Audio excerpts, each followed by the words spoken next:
Terceira parte do Resumo Esporte já no ar e já vou passar a palavra para o Iago da Silva fazer a primeira pergunta aqui dessa terceira parte, Iago. Vocês falaram que começaram aí no jiu-jitsu há bastante tempo. Qual que é a idade de vocês agora e quanto tempo tem assim, a vida útil de um lutador de jiu-jitsu também?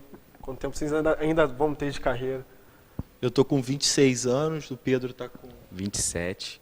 E tempo de carreira assim do atleta de jiu-jitsu, eu acho que é mais estendido do que a maioria dos outros esportes até, porque um cara pode lutar em alto nível até os 40 anos, tranquilo. E depois também tem outras categorias, a Master, Sênior. Sênior, essas coisas assim que a mesma idade não pesa tanto também. E no E tem no jiu-jitsu? Mundial, tem no Brasileiro essas categorias. No jiu-jitsu vocês interessante. costumam ter lesões, até por isso que às vezes a vida útil de um atleta, como vocês falaram, vai mais alta. A gente não vê, pelo menos no jiu-jitsu, eu pelo menos não vejo tanto, lesões ocasionadas por treinamento de jiu-jitsu. Se ocorre com certeza acontece de vez em quando, mas não sei, explica aí se é uma coisa frequente. Acontece assim, mas aí a carreira ser encurtada ou não depende da recuperação que você vai fazer, porque se você fizer uma recuperação boa, Mas não sempre costumam dá ser pra lesões voltar. graves, no caso, né? Às vezes acontece lesões graves de joelho até, mas não é muito comum não. Com certeza, entendi. Fernando, mais uma perguntinha aí, fica à vontade. Eu estava até conversando antes do programa começar com o Luiz Gabriel, que ele tem 2 irmãos mais novos, né, Luiz, que jogam futebol pra caramba, jogam muita bola. Um deles está até no Friburguense, outro já teve passagem pelo Internacional na categoria de base. Agora, bola nunca foi seu forte, né, Luiz? Pô, o único gol que eu tenho é contra. Agora, eles também praticam jiu-jitsu? Você já tentou colocar essa sementinha do jiu-jitsu para eles ou o negócio é futebol? Eu já tentei, os dois são faixa amarela, mas no forte deles é o futebol mesmo, não gosto muito do jiu-jitsu não. Tá certo. E já o Pedro tem um irmão que é o Bernardo, que é ator, produtor, diretor, já até estreou, né, Pedro, o Despertar da Primavera, e você já se aventurou também como ator, né, nessa área das artes, ou também pulou fora? Não, eu acho que eu já me aventurei, mas eu era novinho no colégio ainda. Mas o Bernardo tem esse dom aí, isso está nele mesmo. Estreou a peça agora muito boa. Quem puder ir lá assistir também, toda quinta, sexta, sábado, 8 da noite no Country. A peça está incrível mesmo, produção de Friburgo, muito boa. Os Parabéns pro trabalhos do Bernardo Gugim aí. realmente sempre de são muita qualidade. qualidade, com certeza. Pergunta para os dois convidados aqui, quando vocês começaram a realmente pegar o gosto pelo jiu-jitsu, começaram a entender o que precisava ser feito para virar um atleta ali de ponta, quais eram os seus ídolos nesses momentos de começo e quais são os seus ídolos aí, não só no jiu-jitsu, né? No MMA hoje em dia também a gente pode chamar, já que engloba todas as artes, ou basicamente bastante arte, quais são os seus ídolos hoje em dia e antigamente no esporte? O meu ídolo antigamente era o Royce Gracie. A gente via aqueles DVDs dos primeiros UFCs, né? Royce Gracie pequenininho de kimono ganhando daqueles gigantes. Faz diferença, né? O Royce Gracie é marcante mesmo por causa disso, porque ele provou que o jiu-jitsu era a arte mais eficiente. Se você não conhecesse jiu-jitsu, o jiu-jitsu ia te vencer. Então ele forçou a todo mundo a aprender o jiu-jitsu. Hoje todo mundo tem que saber o jiu-jitsu. Se não souber jiu-jitsu, dança. Mas a ideia até de utilizar ele era justamente isso, né? Por ser o Grace mais novo, né? O menorzinho, que não era tão forte, para provar mesmo que a arte do jiu-jitsu era superior a essas outras artes marciais. E muito legal, como eu falei, os dois desde pequenos sempre se dedicaram bastante aí ao esporte e hoje têm colhido os frutos aí com esses bons resultados. E a parte do apoio, a gente sempre aborda isso aqui no resumo do esporte, porque em Friburgo é celeiro de grandes atletas, né? Nas artes marciais principalmente, mas fora das artes marciais também tem muita gente boa e o apoio é sempre muito difícil, né? Vocês têm essa dificuldade também, muitas vezes tem que bancar do próprio bolso essas viagens, campeonatos, ou tem um apoio aí periódico, permanente para ajudar vocês? Tudo do nosso bolso, sem apoio nenhum, estamos indo para o Mundial, tudo do nosso bolso. E foi o que você falou, Friburgo levando o nome de Friburgo. E né? Friburgo, na minha opinião, das cidades que tem os maiores campeões de luta aí é Friburgo.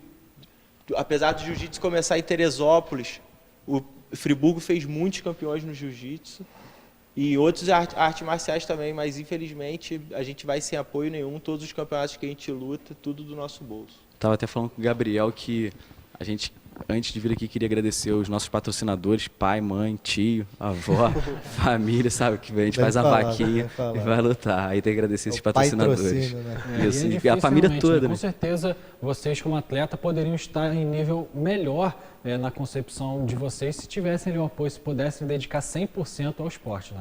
Com certeza, até porque só o treinamento envolve gasto, né? Você precisa tomar um bom suplemento, você precisa fazer uma boa preparação, ter um descanso. Envolve muitas coisas só no treinamento, não é só a viagem.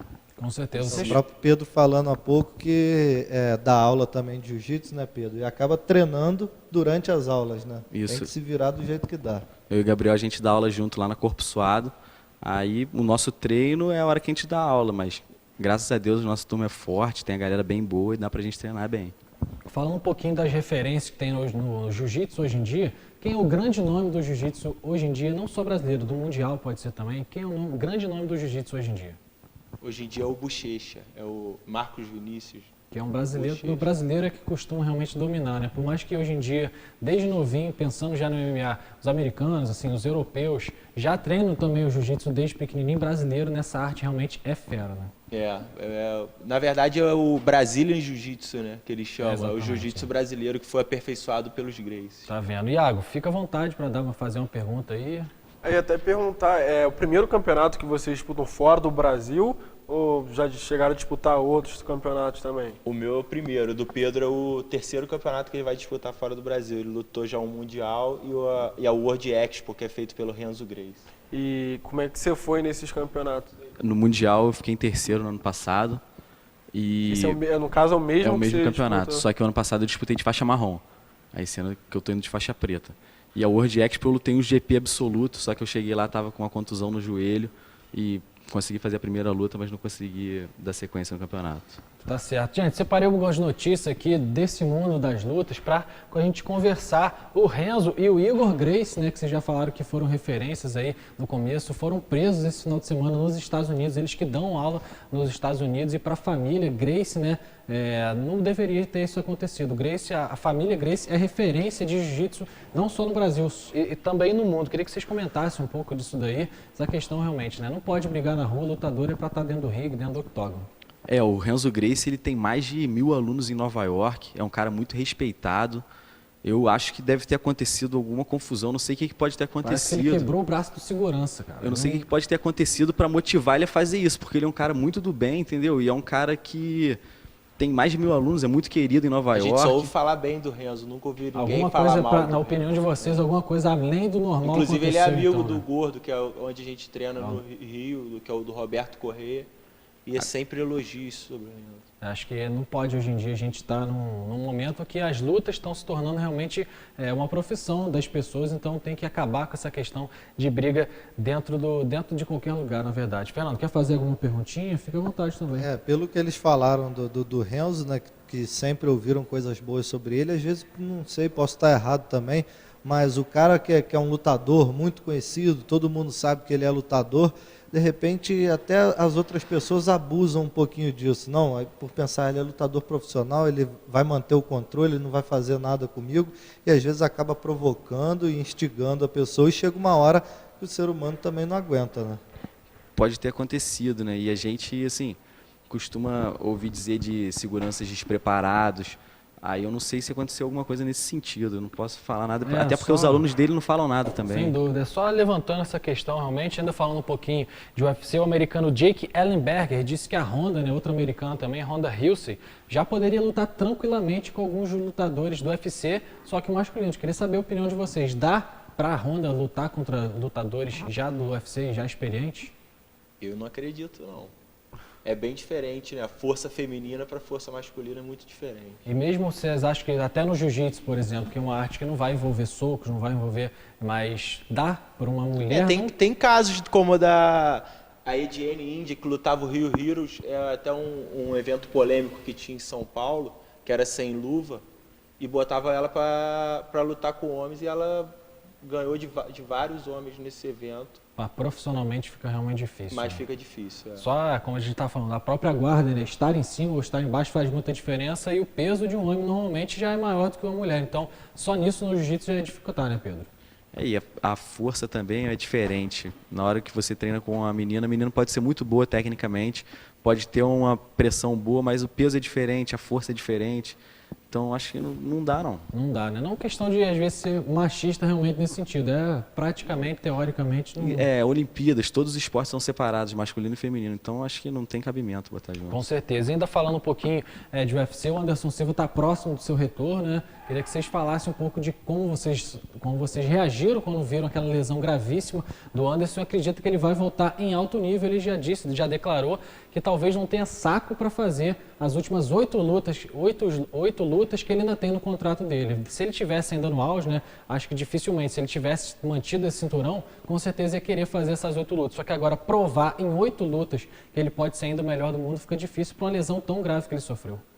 Foi chocante, eu já tinha visto uma outra lesão bem parecida, mas eu acho que o Anderson Silva não precisa mais provar nada para ninguém, né? Ele já provou tudo que tinha que provar, ganhou de todo mundo. Isso é verdade. Ele é o Pelé do MMA, então acho que ele não precisa mais provar nada para ninguém. Só ele vai voltar. Parece ali que ele quer provar para ele mesmo, ele, né? Que Tipo ele um pode condições voltar de em alto voltar. nível. Aí quando o cara bota isso na cabeça é muito difícil de tirar. Quase um Rock Balboa ali no último filme que ele fez, né? Que era não é para lutar para vencer, é lutar para mostrar que tem condição realmente, que é um dos melhores lutadores. E a última perguntinha aqui para a gente encerrar nossa conversa com os convidados de hoje. Você chegou falar daquela notícia do Bob Sapp, né? Que ele se Exatamente, aposentou. Vocês chegaram também a acompanhar um pouco da carreira dele. Ele falou que se aposentou com mais de 10 milhões de dólares aí. Já chegaram a ganhar alguma coisa perto disso?